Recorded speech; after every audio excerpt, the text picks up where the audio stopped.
Como que você chegou aqui, na política? Como é que foi essa trajetória? Olha, Bárbara, realmente foi um caminho que eu não pensava. Eu sempre trabalhei, eu sou policial há quase 20 anos e trabalhei muito com investigação, então você trabalha mais recluso e não aberto a lidar com o público. Mas eu tive com o governo Bolsonaro, eu fui chamado pelo presidente Bolsonaro a trabalhar com ele, assumi a Agência Brasileira de Inteligência e alguns eventos políticos colocaram o meu nome para a sociedade. E principalmente quando eu fui negada pelo Supremo Tribunal Federal a minha ida, quando nomeado, quando indicado pelo presidente Bolsonaro, à Direção-Geral da Polícia Federal. Ali eu apareci. E com a internet, rede social, colocando meus posicionamentos sobre questão de segurança pública e questão política, e até a mostrar os erros do STF de forma técnica, eu consegui um grande engajamento. Eu me lembro até do Carlos Bolsonaro colocando, olha, Ramais, você tem muito menos seguidores, mas quando você fala de alguns temas, você tem um engajamento muito grande. E a partir daí vieram alguns convites.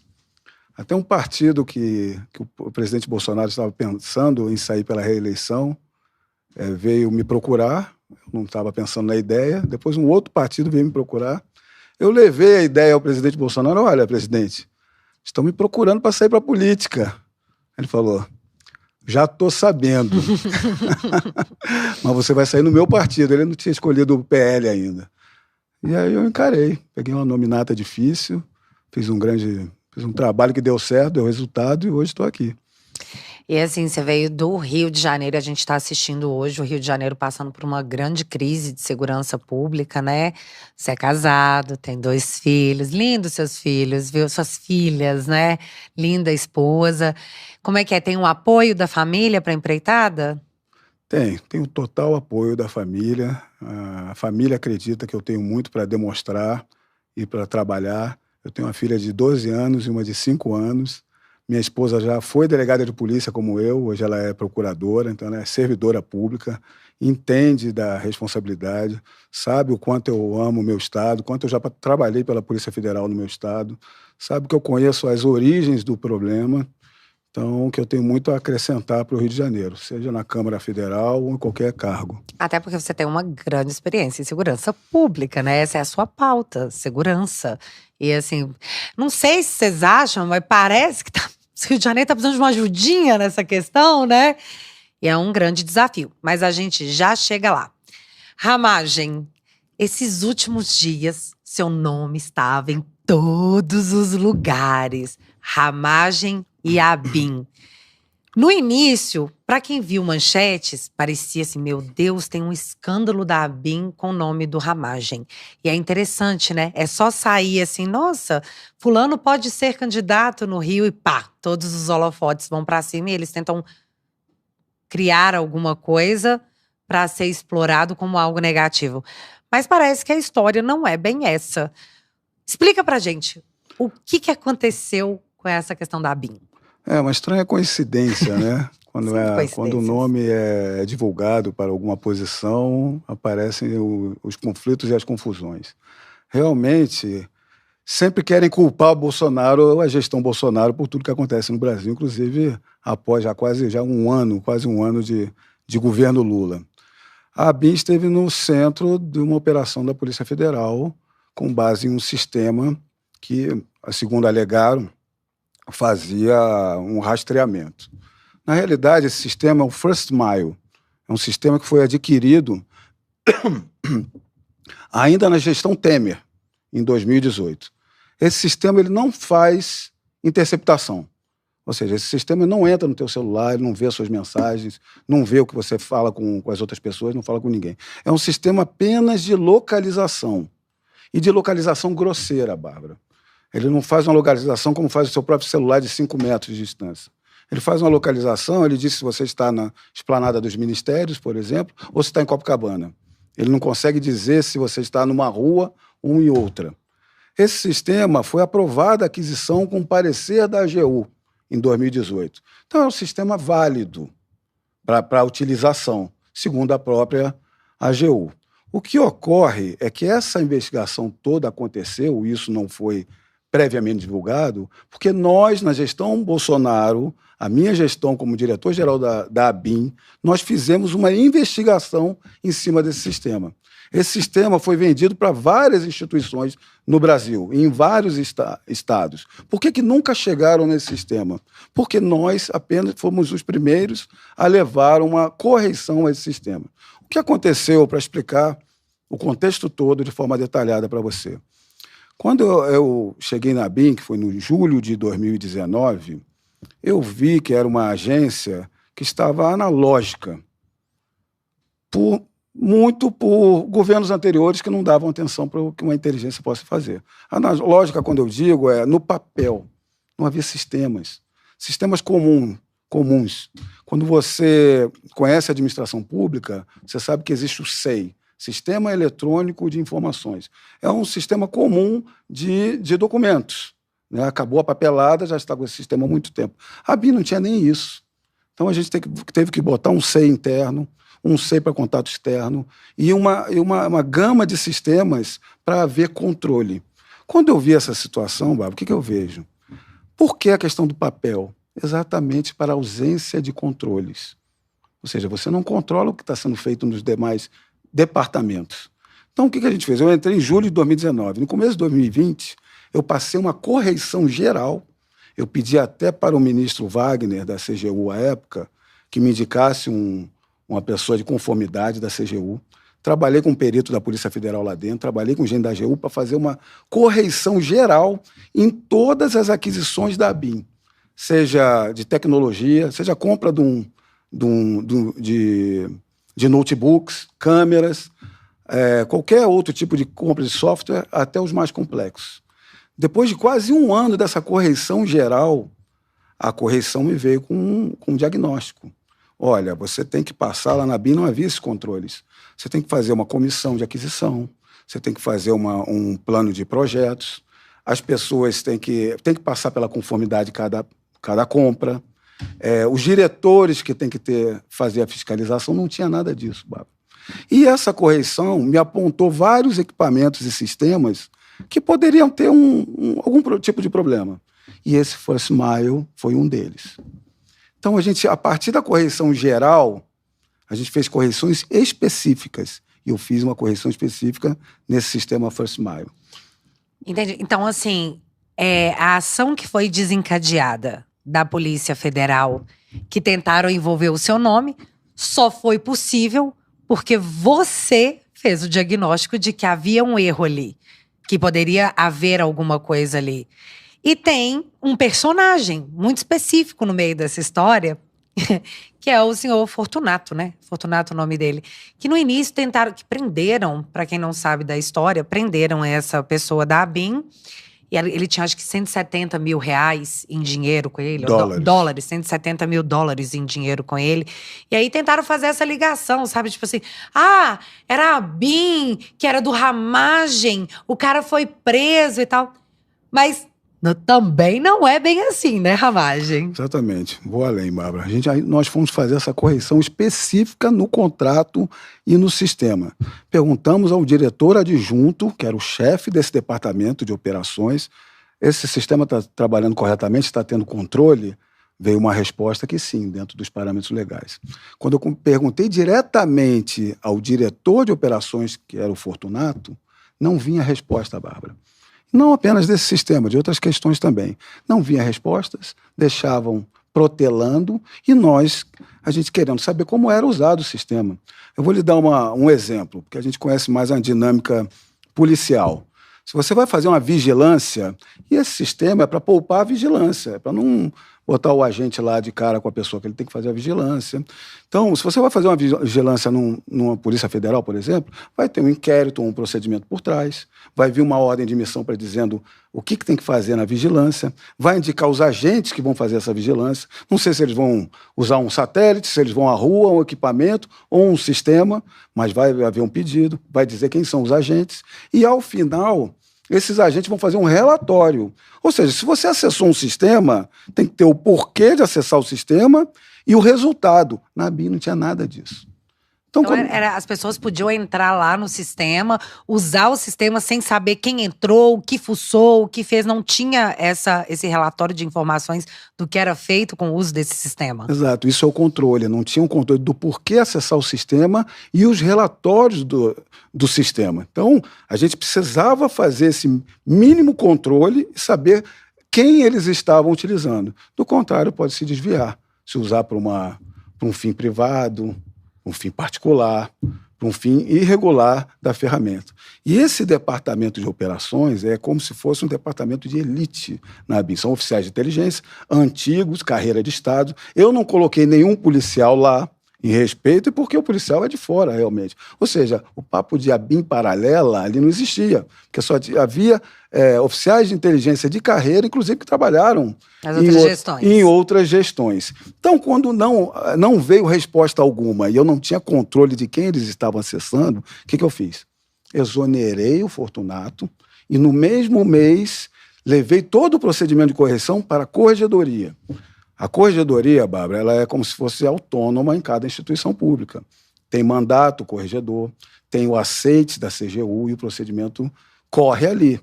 Quando foi a corregedoria não é só punir, é padronizar. O que a gente quer é padronizar a forma de um tratamento de um sistema desse. Eu entrei na corregedoria, meses depois eu saí para concorrer ao cargo político. Essa corregedoria que dei causa só se encerrou já no governo Lula. E aí foram os procedimentos.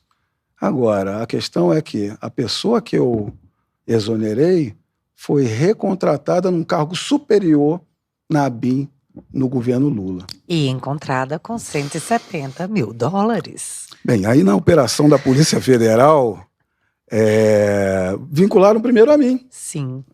Governo Bolsonaro, delegado Ramagem, que hoje é deputado federal. Quando eu comecei a esclarecer, as narrativas da imprensa começaram a mudar. Tem razão. Sumiu. Pararam de falar sobre isso, porque tomou um ar de escândalo. Tomou um ar de escândalo. Que um funcionário da ABIN, que o diretor era o Ramagem, foi encontrado com 170 mil dólares. Então, a história, na verdade, é o seguinte. O diretor da ABIN, Ramagem, identificou possíveis falhas, exonerou quem poderia estar incomodando, atrapalhando ou, enfim, podendo ter acesso a coisas que não deveriam ser feitas, exigindo respostas de quem poderia dar que não eram dadas. Então, você exonerou essa pessoa, que é o senhor Fortunato, que, após a exoneração, com a chegada do governo Lula, foi recontratado num cargo maior e aí estoura a operação em cima da ABIN, que deu início com a sua reclamação, com o seu apontamento, onde esse senhor Fortunato, recontratado de novo pelo atual presidente, foi encontrado com 170 mil dólares e tentaram vincular isso a você. Só que a história é tipo assim, desculpa, tudo isso só foi possível por sua causa. Por nossa auditoria. O que se ouve agora, e eu tenho ouvido isso da imprensa, em grau especulativo, é que a ABIN está reclamando que não era necessário a operação, porque a ABIN estava cooperando, inclusive com a Corregedoria, com a CGU e com a própria Polícia Federal.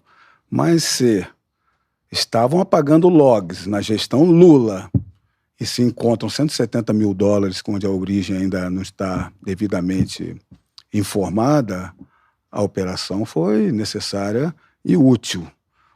O que falam mais ainda é que está havendo algum tipo de briga, por assim dizer, entre a Direção-Geral da Polícia Federal, um delegado de Polícia Federal, e a Direção-Geral da ABIN, que é um delegado de Polícia Federal também, que já foi diretor-geral da Polícia Federal do Lula em mandatos passados.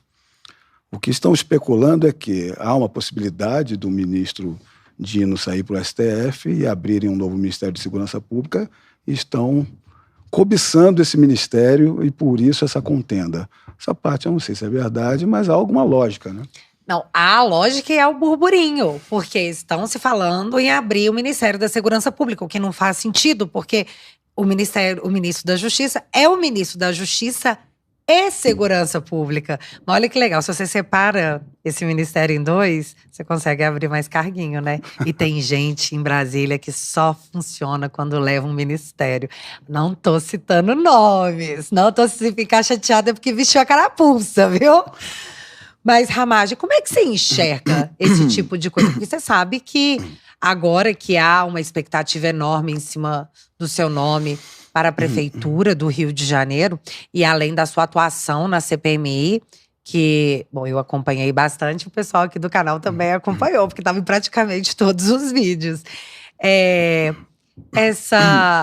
Você identifica a investida que vai ser feita contra você?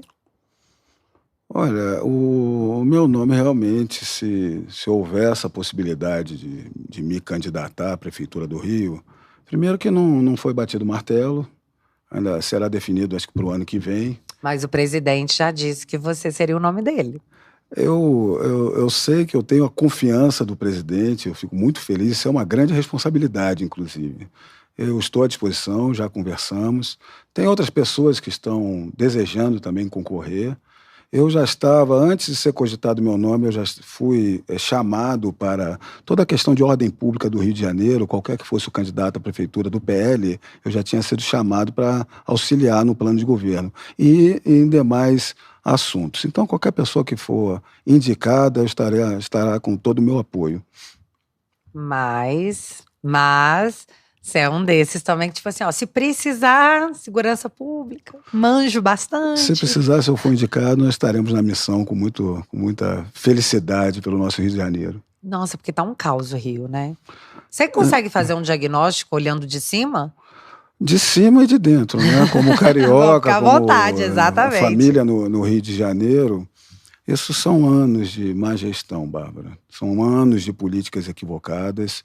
E não é apenas setorizado, você não pode colocar apenas num executivo, tem que ter um grande esforço de esferas federais, estaduais e municipais e ainda dos outros poderes. Primeiro de tudo são os anos que determinadas agendas, e agendas de esquerda mal sucedidas, que deixaram o Rio nessa situação. Nós ontem mesmo aprovamos na Câmara algum aumento de penas, de furto e roubo e outros. Eu estou vindo com alguns projetos que eu já estava acelerando e, em razão da demanda, eu já pedi até na Câmara para ter uma prioridade para trazer. O mais importante dessas questões todas, eu acredito que seja a questão da doutrina de desencarceramento e da facilidade de progressão de regimes de preso. O que a gente tem que ter no Brasil preso tem que ficar preso, e por muito tempo, e cumprir a pena. Não adiantaria uma pena de latrocínio aumentar, colocar lá 40 anos. Quando você verifica, ele sai em 8 anos, por exemplo, qual é a penalidade punitiva pedagógica que você dá a uma pessoa como essa? Você vê o caso lá dos médicos que foram executados no Rio de Janeiro, confundindo com um miliciano. Esse miliciano, ele tinha sido imputado de diversos crimes, ele era um dos chefes de uma milícia, e ele havia sido preso para uma pena, eu não lembro bem, mas menos de 10 anos, saiu em 3 anos. Se ele não tivesse saído em 3 anos, ele não estaria na rua caçado. Então nós temos que mudar isso. Os presos, outra questão, quando você vê numa favela, numa comunidade, que há o confronto com as nossas polícias. Nossas polícias estão vencendo as batalhas, mas nós estamos perdendo a guerra. E mais, uma guerra de conhecimento ali dentro da favela. Um criminoso de alta periculosidade como esse, que é de uma facção, de milícia ou de tráfico, ele está com uma arma de guerra lutando contra a polícia. Quando ele não é morto em combate, ele é preso, ele vai para os nossos presídios, que o grande problema são os nossos presídios também. Ele volta 3 anos depois e volta para 80% dos combates são pessoas que já têm passagem pela polícia, Bárbara.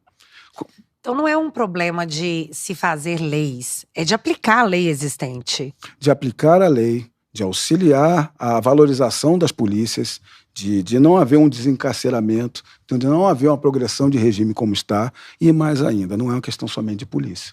é uma questão de outras secretarias, de outros ministérios, de levar a cidadania, levar a urbanidade, levar a educação, levar a cultura, levar a parte predial, acertar o saneamento, levar aquelas comunidades uma proteção. A gente teve a DPF 635 do STF, que na pandemia proibiu a evolução de operações policiais na favela, proibiu ou dificultou, burocratizou. O que aconteceu? As favelas se tornaram redutos, santuários desses criminosos. Eles se armaram cada vez mais, isso tudo no Rio de Janeiro. E o que aconteceu hoje em dia? A pandemia acabou e continua a DPF valendo. Criminosos de alta periculosidade e líderes de facções de tráfico e de roubos à mão armada de banco e tudo mais, estão se protegendo no Rio de Janeiro e comandando seus territórios do Rio de Janeiro, onde eles estão protegidos. Então, Bárbara, tem jeito, eu ainda tenho esse romantismo, não é esperança, é porque é fático, com o remédio é duro, é amargo e de curto, médio e longo prazo, muito para fazer, com muita cooperação das forças estatais e da sociedade também. E não te dá medo? Porque, assim, você vai acabar virando um alvo para muita gente. Essas semanas, eu vou falar no plural, a gente está assistindo uma sucessão de erros jurídicos, de juízes e desembargadores soltando bandidos que não deveriam ser soltos e alegando falta de comunicação. E aí, quando acontece alguma coisa com esses bandidos que são soltos, ou com um exemplo recente que tacou o caos no Rio de Janeiro, mas recente foi acho que a morte de um miliciano, né? Você vê a falha da estrutura que deveria impedir essas pessoas de estarem no convívio da sociedade, que é o nosso sistema judicial. Você acha que isso é endêmico? Nós estamos com um problema endêmico de justiça no país? Olha, as jurisprudências estão indo para um caminho de auxílio e benevolência com o criminoso. O próprio STJ tem dado algumas decisões. Houve uma prisão em flagrante de quase 1 tonelada de cocaína dentro de mangas, dentro de frutas e tudo mais, que foi relaxado o flagrante. Por quê? Porque os policiais não tinham mandado de busca para casa. Então, eles estão relativizando o Instituto do Flagrante Permanente, porque a droga é um crime permanente. Então, estão tendo esse tipo de decisão. Outra jurisprudência do STF é tirar a fundada suspeita do policial de poder fazer uma revista e de poder agir como policial. Ou seja, eles estão quebrando o tirocínio policial para poder trabalhar. Então, toda a jurisprudência agora é para esse tipo de benevolência. Então, cabe a nós, o legislador, a devolver, colocar expresso na lei essa proteção de auxílio às polícias para trabalhar, auxílio à investigação para trabalhar. Do contrário, cada vez vai ficar pior. E a gente assiste bastante a tentativa de criminalizar o policial. Você, como delegado, né, a sua esposa também, vocês viveram de doar segurança pública para o cidadão. Porque é isso que eu vejo que a polícia faz. Você, quando precisa de ajuda, você não liga para o Batman, você não liga para um deputado, você liga para o policial que está lá na frente. Ele, literalmente, ele põe a vida dele, a sua vida na frente dele, para proteger o cidadão. E a gente está assistindo uma tentativa de criminalizar a polícia, igual está acontecendo em São Paulo. E isso puxa de volta o assunto da ABIN, porque parece que a ABIN, juntamente com a Polícia Federal, está tentando acusar o governador Tarcísio de ter forjado um atentado para se promover na época das eleições. Você chegou a ver isso? Cheguei a ver isso. Isso parece um grande absurdo, né? Porque todas as imagens, o que demonstra ali é que houve um atentado. O que me parece que o governador Tarcísio estava em um momento de campanha, estava num local com alguma periculosidade e, de repente, houve tiro para onde eles estavam. E há o testemunho de diversos repórteres, pelo que eu vi naquele momento, que quase foram alvejados, se jogaram para dentro de uma van. Então, suscitar isso, eu acho que é mais uma maneira de judicializar algo para fragilizar o governo do Tarcísio. É lógico que nós trabalhando com segurança pública, a gente lida com o crime a todo momento. A gente não pode ter receio de cumprir a nossa atribuição. O Rio de Janeiro realmente é complicado, está num momento de insegurança pública, e a própria sensação de segurança já não é refletida. E mais, o Rio de Janeiro, que sempre foi a capital que agregava a cultura nacional e disseminava, a porta de entrada do turismo para o doméstico e internacional, a gente tem que fazer com que a segurança volte a reinar no Rio de Janeiro. Agora, você como delegado da Polícia Federal, eu vou ter que te fazer essa pergunta. As nossas polícias estão sendo politizadas? Estão sendo usadas de forma ideológica? Hoje você tem uma visão disso?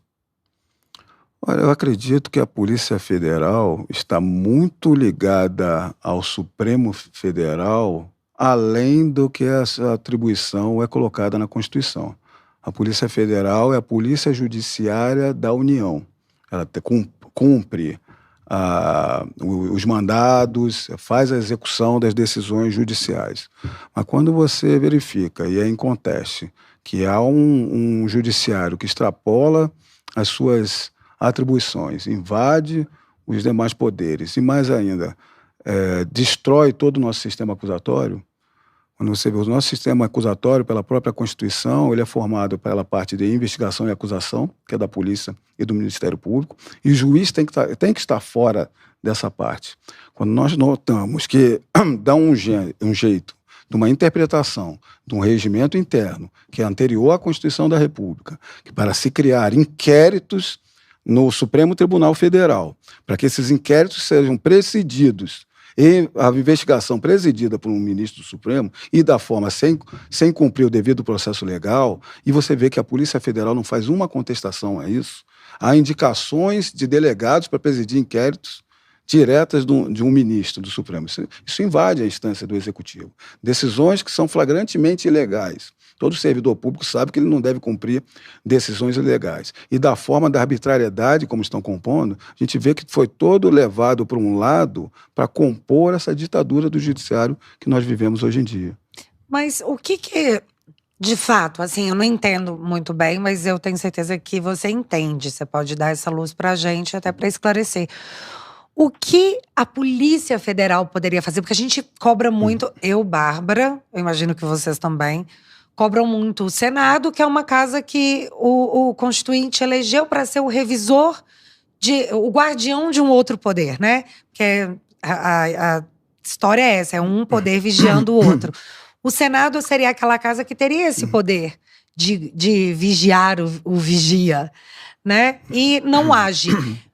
Já que nós temos uma inércia desse poder que está sendo suprimido porque está deixando, na minha opinião, óbvio, tenho que dizer que na minha opinião, está se permitindo ser suprimido, existe alguma coisa que poderia ser feito dentro da Polícia Federal?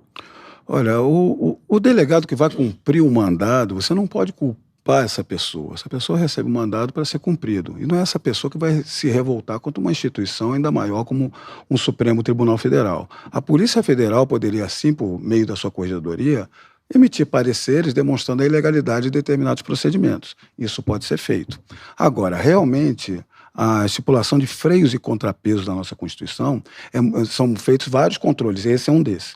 Mas o maior controle é feito pelo Senado Federal, que não tem sido feito. A gente tem visto uma atitude pusilânime, realmente, do presidente do Senado, e agora, em algum momento, até demonstrou que iria contra o STF, quando algumas pautas como drogas e aborto começaram a se suscitar, mas está parecendo que está muito mais para a falácia, de não pautar determinados pedidos de impeachment, plenamente fundamentados pela própria lei que enseja a responsabilidade de ministro supremo. Quando você vê que tem ministros dando declarações políticas, outros ministros que praticam, se pode se colocar, várias arbitrariedades, e nenhum processo desses é colocado para uma pauta.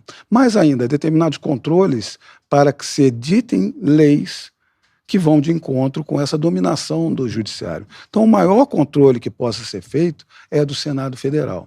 Mas o que está sendo visto é que controle transverso está sendo ineficiente.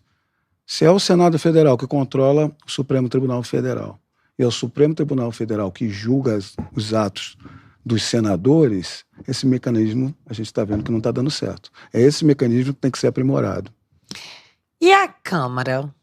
O que a Câmara pode se movimentar? Eu lembro que o Marcel tentou há algum tempo atrás, eu até achei muito válido, mas eu acho que não teve o apoio necessário, que era uma CPI de abuso de autoridade, que valeria para ministros, para juízes, para autoridades mesmo. Aqui nós estamos falando de abuso de autoridade, uma investigação sobre uma autoridade que vai além daquilo que ela poderia fazer. Por que esse tipo de iniciativa não prospera na Câmara?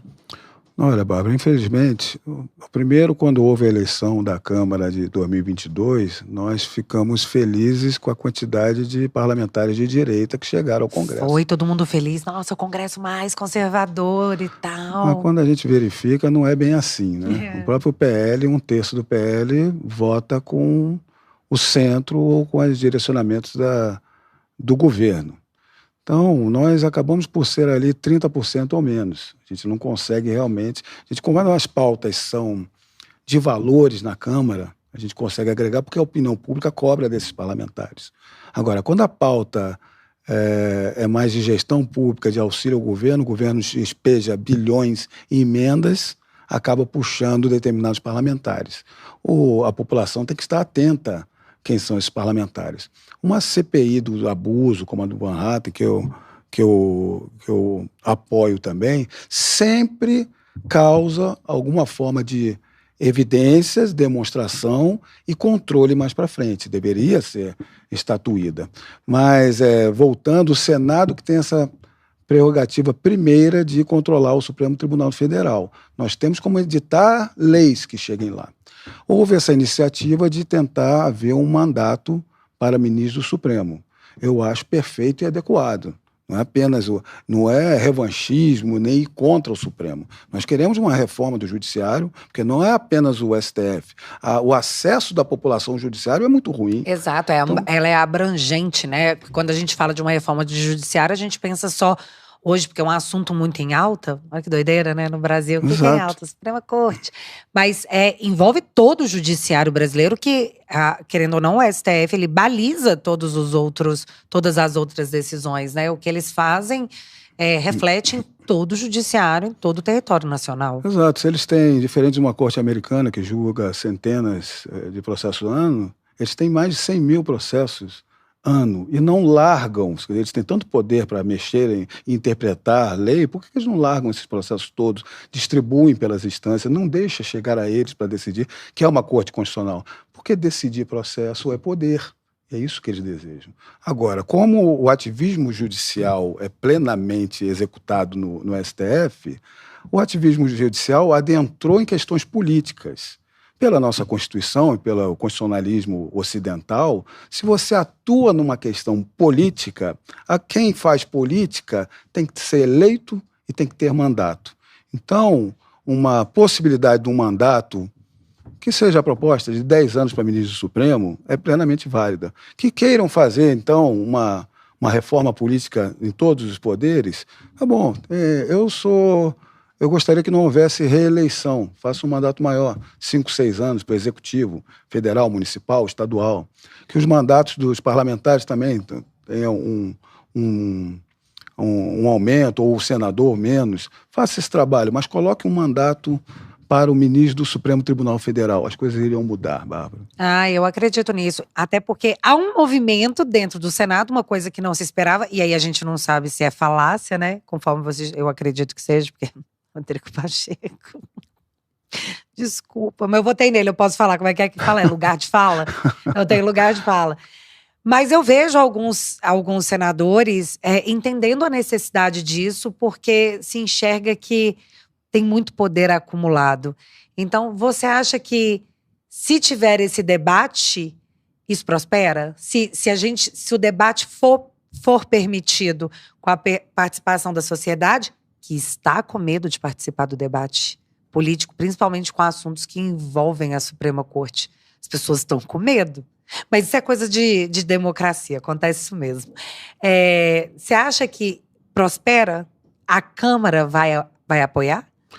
Eu acredito que sim. Eu acho que, como há um poder muito grande concentrado em um dos poderes, quando esse poder deveria ser dividido, eu acredito que não vai ficar apenas no lado da direita.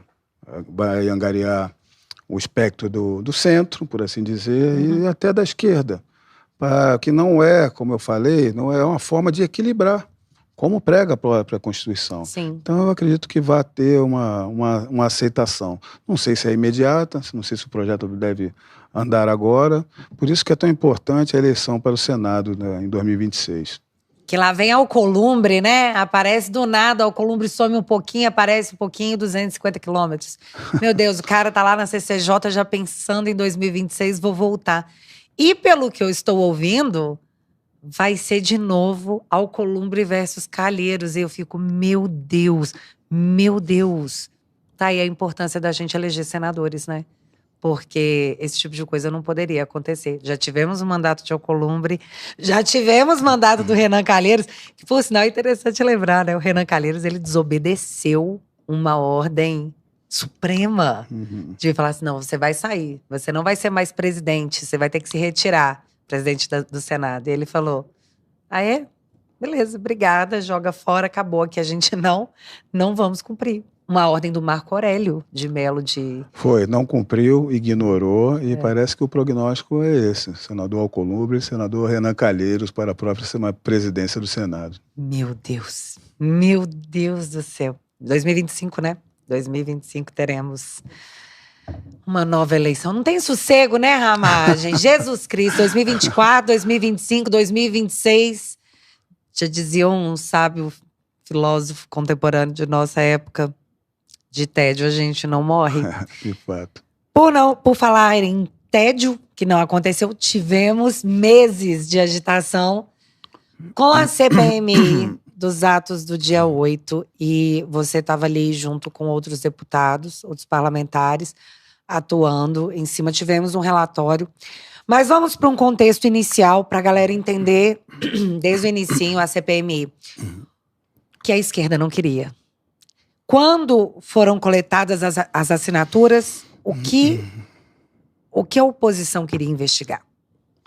Olha, Bárbara, esse é o ponto. Ficou muito evidente que eles não queriam investigar nada. A gente colocou muito exemplo. Se invadem a sua casa, você tem câmeras para demonstrar tudo o que aconteceu, quem foram os invasores, o que levaram. Você não abriria suas câmeras? Lógico. Passaria para a polícia suas câmeras? Lógico, não. A primeira decisão do Lula foi botar sigilo nas câmeras. Depois o que a gente viu com a abertura da CPMI, que o esforço enorme do governo para que ela não tivesse as assinaturas, despejando emendas para parlamentares. Sim. E acabou que nós conseguimos as Só assinaturas. porque vazou a imagem do G. Dias circulando no Planalto. E aí, eu lembro do Randolfo Rodrigues falar assim, não, agora é a gente que quer. Tipo assim, meu filho, você tá meio sem opções aqui, né? Porque seu general tava lá dentro. Aí ele aparece pra rodar o dedinho e fala, não, agora é a gente que quer isso aí. E eles se apossaram da CPMI com uma maioria, com a autorização de Rodrigo Pacheco. Porque a CPMI é um instrumento da oposição. De fato, da minoria. Da minoria. E aconteceu que uma ala governista tomou a comissão. Como que isso aconteceu? Exato, foram várias tentativas que ela não acontecesse, inclusive para a leitura, após a gente angariar todas as assinaturas. Então essa narrativa do senador era para ter o que falar, porque senão ficaria no vácuo ali, né? Quando nós conseguimos, nós vimos que eles abandonaram, inclusive outras CPIs do MST, eles falavam sempre, nossa, a gente deixou a CPI do MST com vocês, essa aqui é nossa.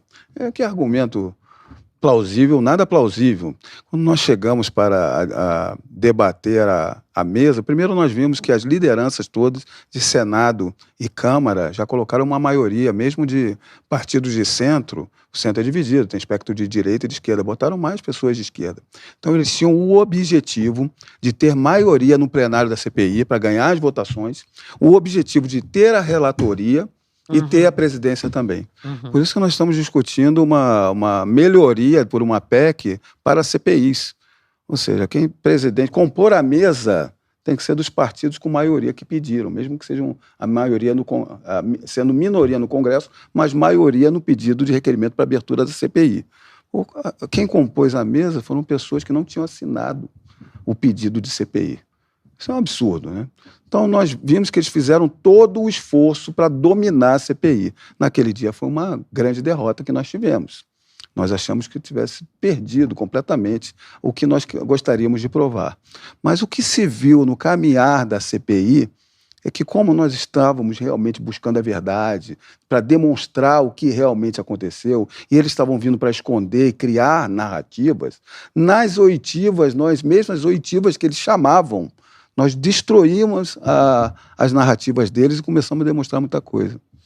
E eu acompanhei todas as sessões, eu acompanhei porque eu fico muito curiosa de ver como que tem gente que é cara de pau. É cara de pau. Você invoca, quando você não tem um argumento, você invoca para si um poder de minoria. E eu queria esclarecer uma fake news para as pessoas que estão acompanhando aqui.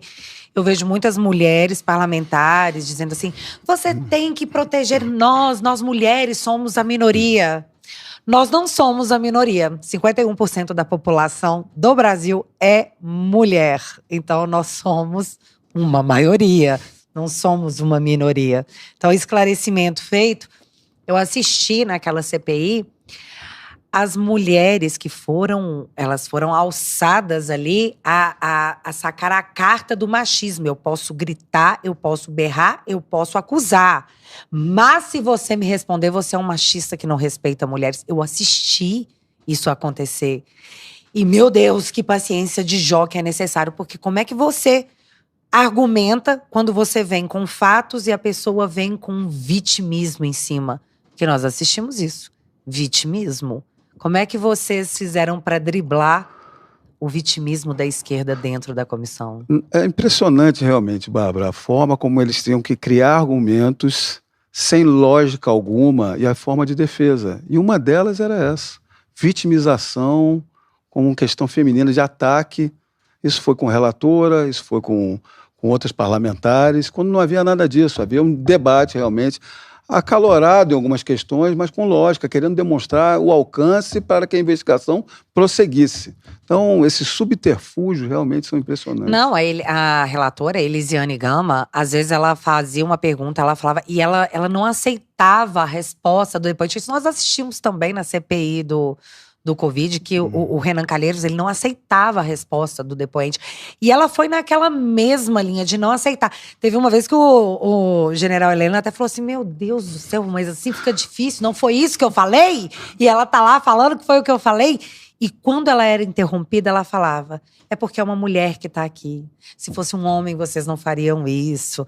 Então, o subterfúgio para se implementar uma narrativa não foi justo desde o início. Tiraram o Van Hatten da comissão, que é um parlamentar muito combativo, para poder colocar alguém da situação, do governo.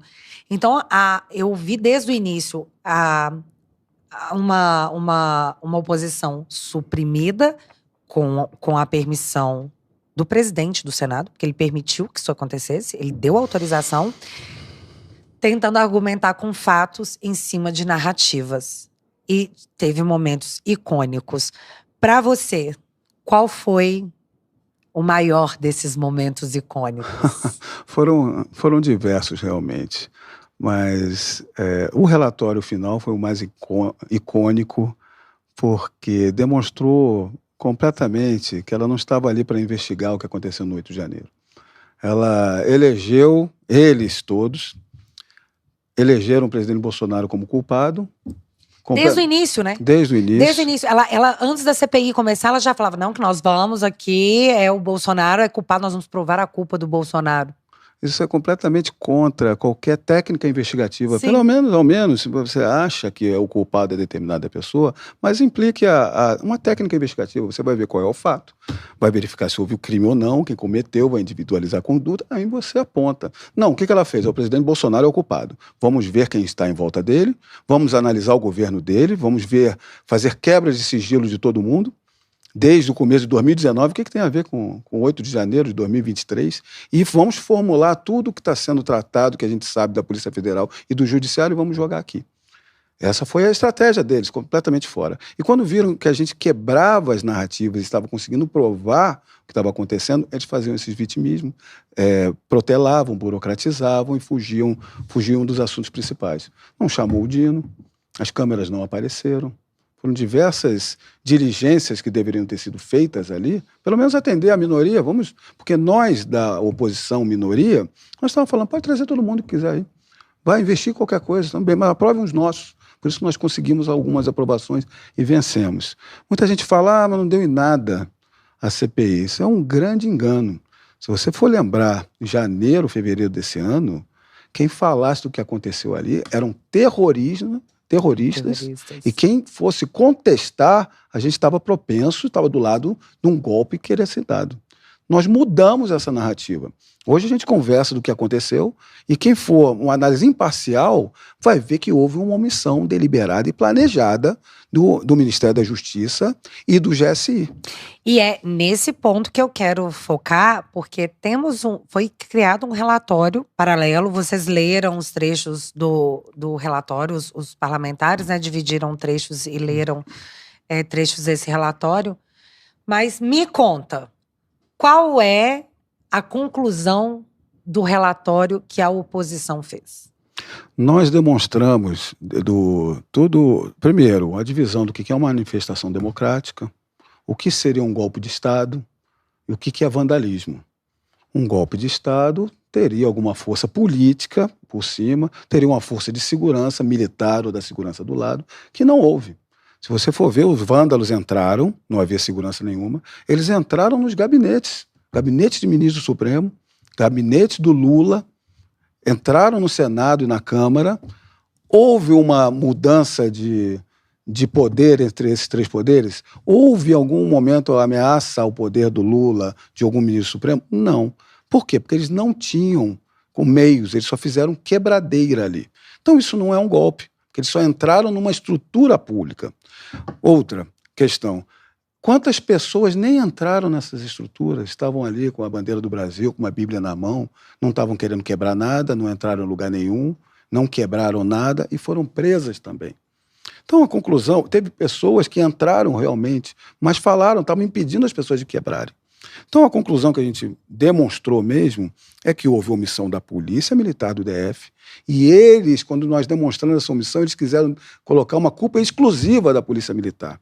Mas nós demonstramos que o senhor Flávio Dino sabia de tudo antecipadamente, estava no local, convocou a Força Nacional em pelotão, em efetivo suficiente para conter e não empregou de propósito.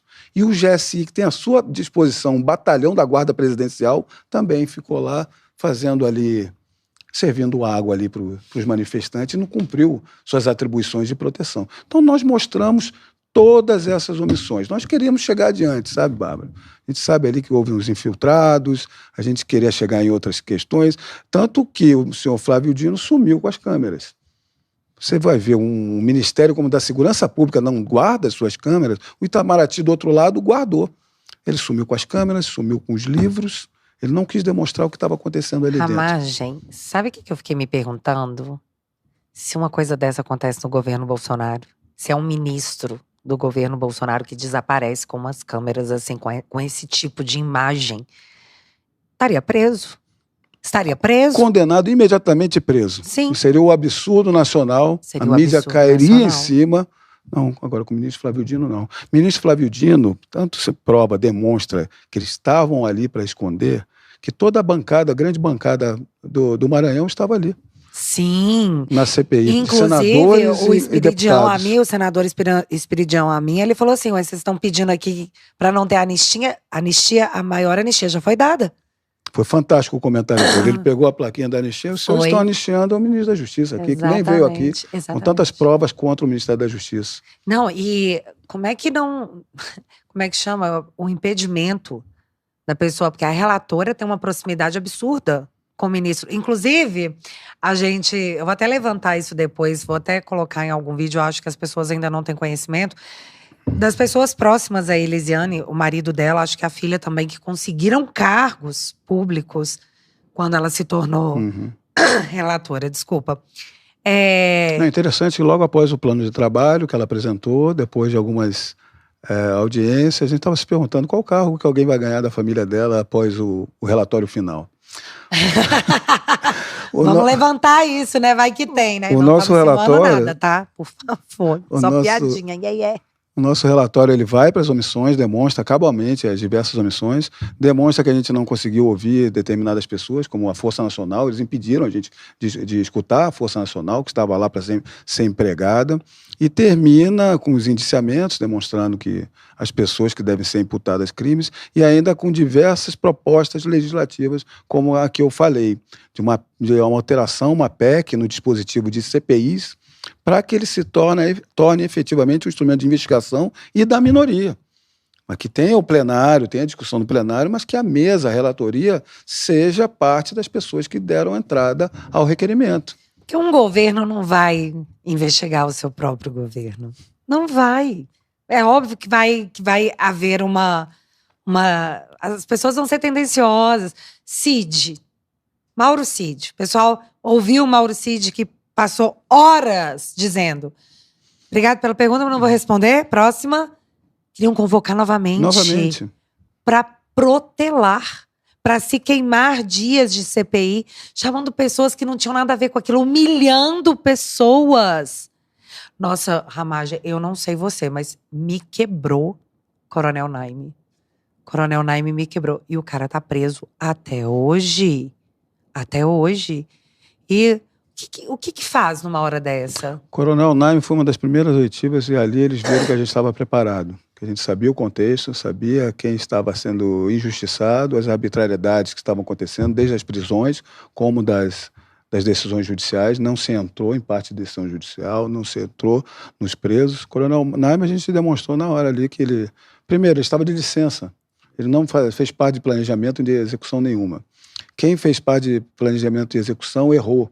Botou a tropa toda de sobreaviso, não botou em prontidão. Então, as tropas demoraram para chegar por volta de 3 horas. 3 horas estava tudo quebrado, quando poderia ter acionado antes com as investigações. Então, o Coronel Naime, a gente demonstrou ali que ele não tinha um vínculo e estava sendo punido por algum motivo, e não as pessoas. Enquanto isso, o coronel que era o 02 da Polícia Militar, estava com o senhor Flávio Dino no Ministério, e foi esse coronel que deixou a tropa toda de prontidão e não deixou a tropa toda de sobreaviso e não de prontidão para atuar, e esse coronel que estava com o Flávio Dino no Ministério da Justiça desde cedo, que foi após a quebradeira, eles desceram e foi nomeado como comandante geral da PM.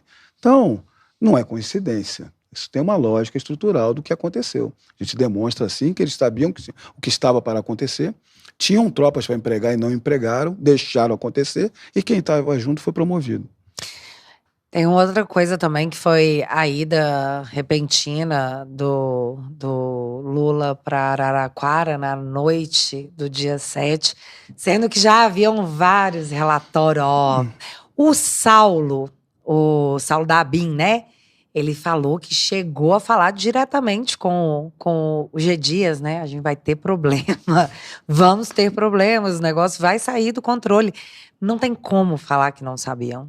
E mesmo quando você tem aí a declaração de, ele pediu mesmo para eu retirar o nome dele, ele pediu para eu fraudar um documento que foi apresentado para a Justiça. Como isso? E o que aconteceu com o G Dias? Nada. Na cara de todo mundo, Ramagem.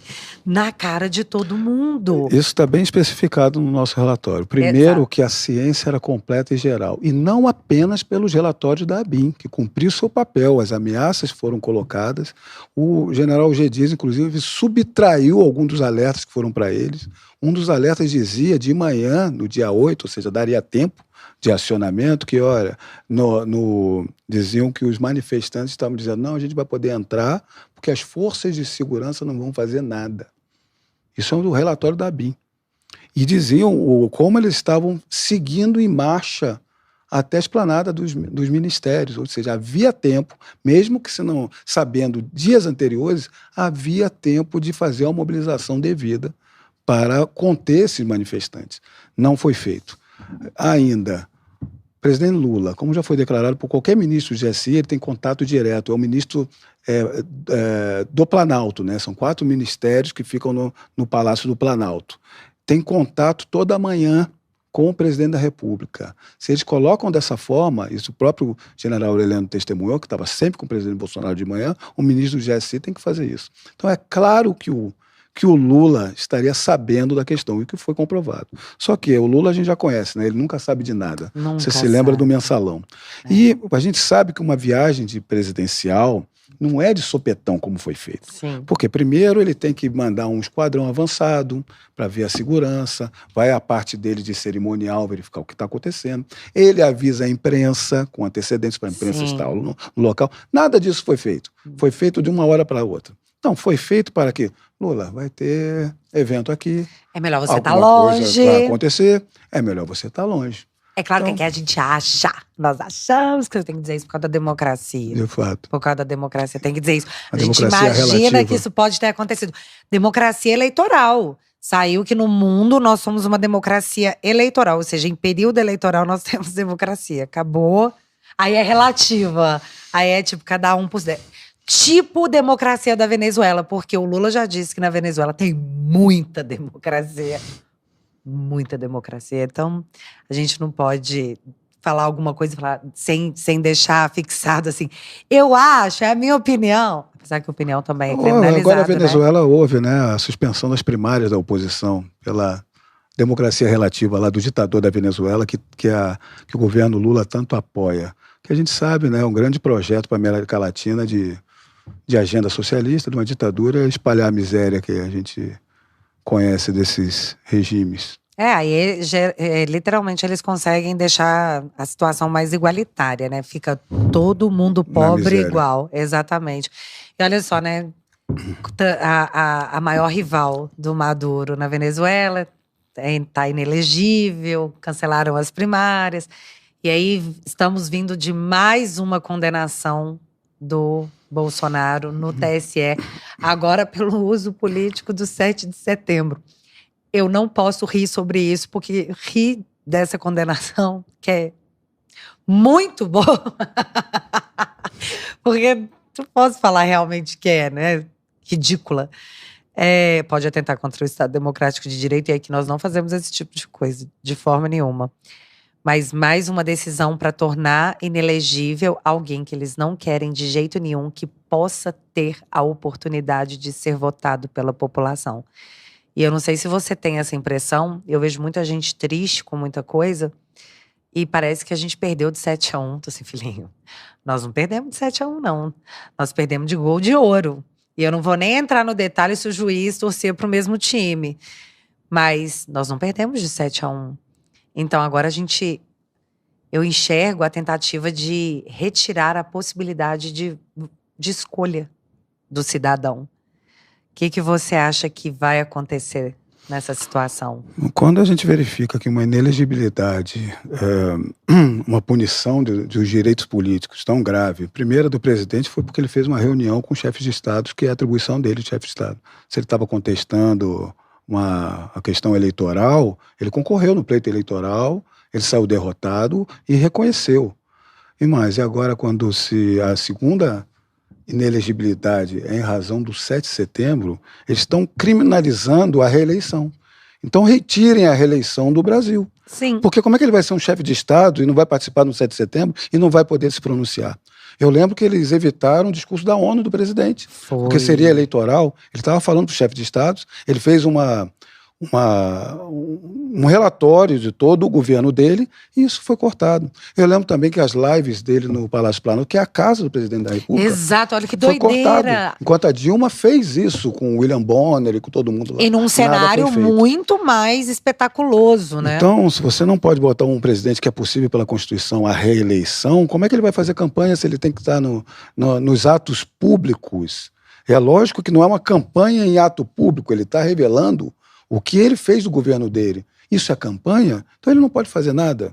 Então essa distinção é uma punição para retirar o presidente Bolsonaro da disputa política. A gente sabe disso. A gente sabe que essa agenda de esquerda que é colocada, o que eles têm pavor é, primeiro, do presidente Bolsonaro, porque é uma pessoa que se levantou e conseguiu chegar sem apoio de ninguém e lutou contra o sistema se revoltou contra ele, tirou um condenado da prisão, conhecido por uma gestão catastrófica, que vai quebrar a economia brasileira para ganhar pelos meios da forma como ele foi tirado da prisão, quebrando segurança jurídica e a legalidade para vir num processo eleitoral duvidoso, podemos dizer assim, né? Duvidoso que eu digo, contestável de algumas decisões, até censura eles voltaram. Então como é que a gente não vai contestar? Então, tirar o presidente Bolsonaro, acabar com as redes sociais, que eles tentaram fazer com a PL da censura e vão continuar tentando. As redes sociais é um pavor para eles, que sai da via midiática da imprensa mainstream. E ainda a direita na rua. A gente tem pavor da direita na rua, porque é ordeira, pacífica, familiar, tá todo mundo apavorado. E nisso, o 8 de janeiro veio muito a calhar, né? Porque agora a direita tá com medo de sair na rua e ser acusada de alguma coisa. O 8 de janeiro é como se fosse uma solução final. Já vamos torná-lo inelegível, vamos mostrar que eles são os terroristas, vamos calar a internet tirar e vamos condená-los a 17 anos de prisão, que a gente não condena nem traficante. Quem estuda processo penal, como é que eu vou chegar para um estudante, olha... senhora, é melhor você não protestar na rua, é melhor você vender droga e assaltar a mão armada, que você vai ter uma pena menor. É esse o nosso direito brasileiro que a gente está vivendo. Então o sistema teve que se revoltar e mostrar quem ele realmente é para tirar a direita e o Bolsonaro da política. Tá, mas Ramad, voltando aqui na CPMI, porque é longa a história, é profunda, vocês não conseguiram fazer a convocação de todo mundo que vocês queriam, porque tinha muita democracia lá dentro daquela CPMI. Como que vocês fizeram para tentar driblar isso e coletar mais informações? Porque muita gente não consegue acompanhar tudo que vocês estão fazendo e não consegue ver o que vocês estão fazendo. É interessante até refrisar o que foi feito em paralelo, porque houve, né? Não, de fato, como nós não conseguíamos avançar com as partes das investigações que nós queríamos, nós utilizamos os outros mecanismos e instrumentos do Congresso Nacional.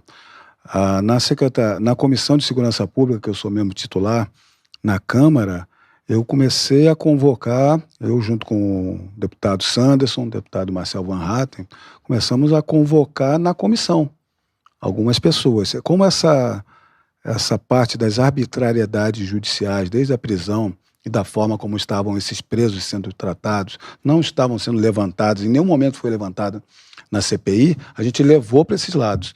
Nós queríamos ouvir pessoas presos que haviam já sido soltos, mas havia a impossibilidade deles se manifestarem em rede social e ali eles não queriam prejudicar as pessoas. Então nós ouvimos diversos advogados de toda a parte do país, de diversas pessoas que foram representadas, demonstrando todas as arbitrariedades. Então, a CPMI se encerrou antes do prazo. Isso é mais uma demonstração que estava fazendo algum tipo de estrago ao governo. Eles fizeram, né?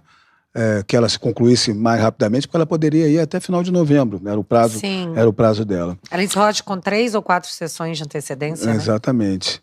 Então, nós buscamos essa via na Câmara de ouvir as pessoas. Já foram 2 com advogados e tantas quantas necessárias nós vamos fazer para ficar fiscalizando. Acabou a parte da CPMI, mas não perdemos a nossa atividade de fiscalização. Já pedimos uma nova audiência pública, vamos trazer os servidores da Força Nacional, que estavam em comando lá, que a CPMI não quis trazer. A gente já vai trazer. A gente vai trazer alguns servidores do próprio ministro da Justiça, do Ministério da Justiça, para saber, para ver o que eles viram, ouviram, o que aconteceu, não apenas com as imagens das câmeras, mas também dos livros de anotações que são feitos diariamente, quem entrou ali, o que aconteceu, onde estava a Força Nacional. Então, não se encerrou a CPMI com a investigação com o final da CPMI. A gente vai estar atento para que as arbitrariedades judiciais, ou se houver ou não, de poder demonstrá-las e verificar para tentar atender essas pessoas, os patriotas ali, que estão sendo injustiçados. Nós vamos ver processo por processo, atuação por atuação, os advogados, para auxiliar. Porque, como eu falei, não é possível que uma condenação de 17 anos para uma pessoa que apenas entrou ali, uma outra que nem estava chegou de noite, não estava nos eventos de quebradeira, também condenada a mais de 10 anos, enquanto crimes graves ali recebem outro tipo de pena. Como é que as pessoas... Porque assim, que você não precisa colocar um espectro político ou ideológico. Como é que as pessoas aceitam isso tranquilamente, né? Ah, vai lá, coloca aí 17 anos de prisão para uma senhora. Eu achei que tinha que se provar a culpa dela, né? O Estado tinha que provar que ela é culpada de tudo aquilo que foi alegado. E nós assistimos muitos julgamentos em bloco, né? Isso está acontecendo muito no Brasil. Não deveria, né? Bárbara, é uma série de ilegalidades. Desde a prisão que a Polícia Federal comemorou, né, que foram mais de 1.200, gostaria que fosse levado ao Quisnes como terroristas, e a gente vê a comparação com o Hamas, o que está acontecendo, a gente viu as ilegalidades das prisões. Eram imputados um rol de crimes que já foi imputado ou da Direção-Geral ou do próprio Supremo Tribunal Federal, tirando a autonomia do delegado. Eles já tinham uma imputação para as pessoas.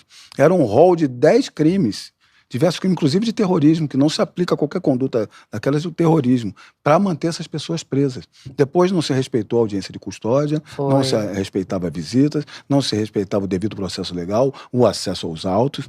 Quando a gente vê que havia várias mães ali que têm filhos menor de 12 anos, quando a jurisprudência já é pacífica, que essas pessoas, mães presas por determinados crimes, têm que ser colocadas num regime semiaberto para poder cuidar das crianças, a gente vê que esse tipo de jurisprudência é aplicada para quem pratica, mãe que pratica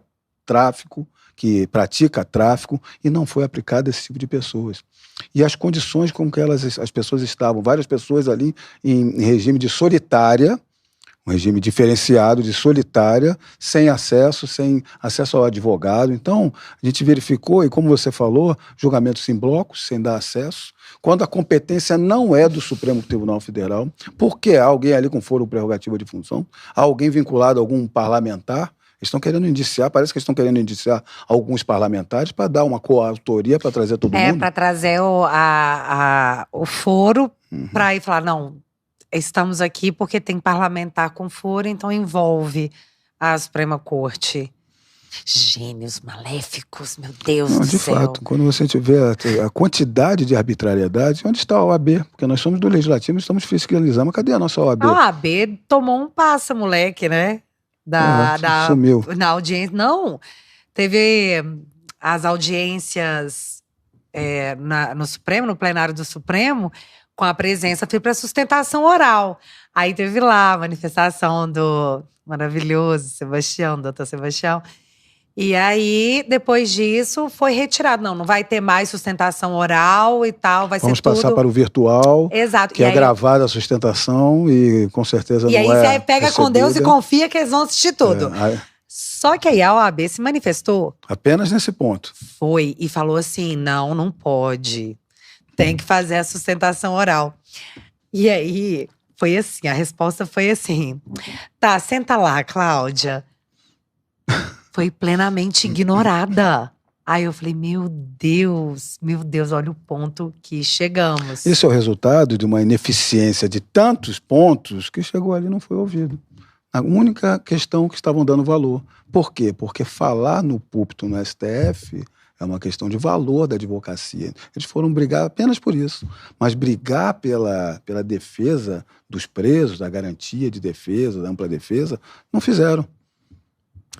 E aí tá tendo agora, né, uma conversa que acho que é Acho não. É um projeto do senador Mourão.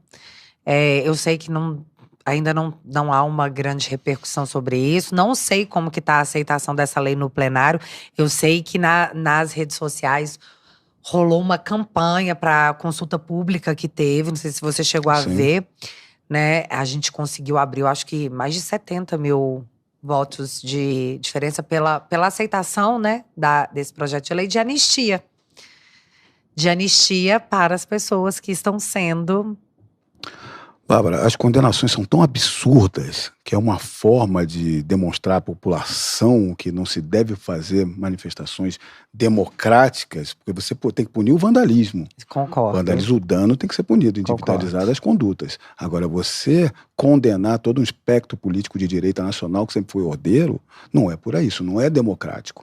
Então, essas condenações são tão absurdas que a história, em curto prazo ou mais para frente, vai verificar dessa forma. Esse é mais uma das utilidades do que nós fizemos na CPI. Quando foram olhar o relatório da senadora, que não indiciou nem o G. Dias, o Gonçalves Dias lá dentro, ela perdeu qualquer credibilidade, isso é inclusive utilizado pelo judiciário, porque uma CPMI faz uma investigação para auxiliar e demonstrar à PGR e ao Supremo que os crimes estão ali evidenciados para auxílio na investigação. Não teve qualquer credibilidade. O que você vai ver futuramente, olha, o que eles fizeram aqui?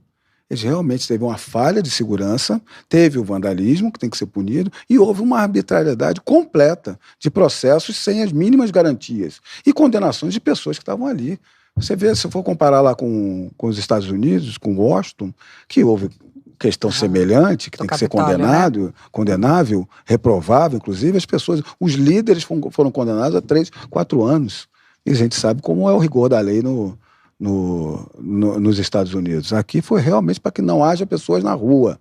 Esse foi o objetivo. Eu costumo comparar com Tiradentes, né? É o castigo exemplar. Tiradentes teve um castigo exemplar. Só que quando você dá um castigo exemplar, isso já não é mais justiça. Aí não é mais justiça. Aí você não pode falar mais que é tudo em nome da democracia. Porque não é. Perfeito. Mas eu quero saber, você vai contar para todo mundo aqui agora, porque eu sei que mentes curiosas estão por aí em todos os lugares querendo saber. O que vai ser feito com o relatório da oposição gerado na CPMI? Qual é o caminho agora? Alguns caminhos. Primeiro, levá-lo à Procuradoria-Geral da República. Nós vamos, já está pronto, né, a notícia crime, demonstrando uma peça que terá o relatório em anexo. Então a gente vai se basear em tudo que foi feito para demonstrar essas ilicitudes para a PGR poder analisar. Isso foi feito com muito cuidado para demonstrar as condutas, os fatos, para poder imputar realmente a crimes que possam ter sido cometidos para o julgamento. E vamos levar também ao Supremo Tribunal Federal essa notícia crime para apreciação também. Assim como foi feito com o relatório do governo, sem credibilidade alguma, o nosso está bem plenamente destrinchado. É um convite a se entender o que aconteceu. Além disso, há propostas legislativas que nós vamos levar às duas casas para uma evolução, como eu falei, dos dispositivos da CPI e até um abolício crimes desses crimes que estão sendo utilizados. São crimes que eram da Lei de Segurança Nacional, que era ditatorial e exagerada. Eles adotaram os mesmos crimes com dispositivos maiores, mais genéricos e com penas maiores, e que estão sendo utilizados de forma arbitrária, com revanchismo e não com aplicação devida. Então nós fizemos essa análise, assim como diversas outras também. Tá otimista? Sempre otimista, esperançoso, mas por causa do muito trabalho. A gente tem que trabalhar muito, a gente tem que entender que o nosso papel ali é demonstrar o que está errado, nós não somos maioria, temos que batalhar dia a dia, demonstrar o que é certo, o que é errado e os caminhos para se acertar. O Brasil é muito grande, o Brasil é muito rico, o povo brasileiro é maravilhoso, então essa é a esperança. Rio tem esperança? Com toda certeza, Rio de Janeiro tem muita esperança, tem que se mudar muita coisa, tem que se trabalhar muito, dá para fazer o melhor pelo Rio de Janeiro. Foco 1 do Rio. Ah, meu Deus, não sei, prefeito Ramagem. Soou bem, tá? Ó, prefeito Ramagem, achei que combinou a fonética. Bem, essa decisão… Sou prefeito hoje. Qual o seu diagnóstico? Primeira coisa que precisa ser feita no Rio. Bem, essa decisão é para o ano que vem, não tem nada certo, mas a gente sabe que o Rio de Janeiro, a segurança pública, a ordem pública que é do município é prioridade.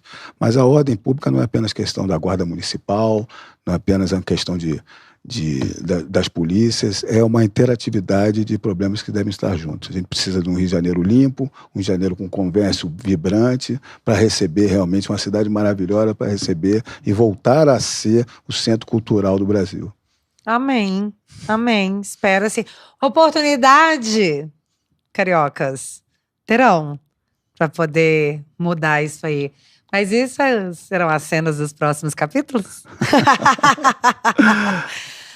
Deputado Ramagem, muito obrigada, viu, por ter vindo. Foi ótimo bater um papo com você. Sempre muito técnico, mas sempre de uma maneira muito simples, de modo que todo mundo entende. E é isso que a gente está precisando, né?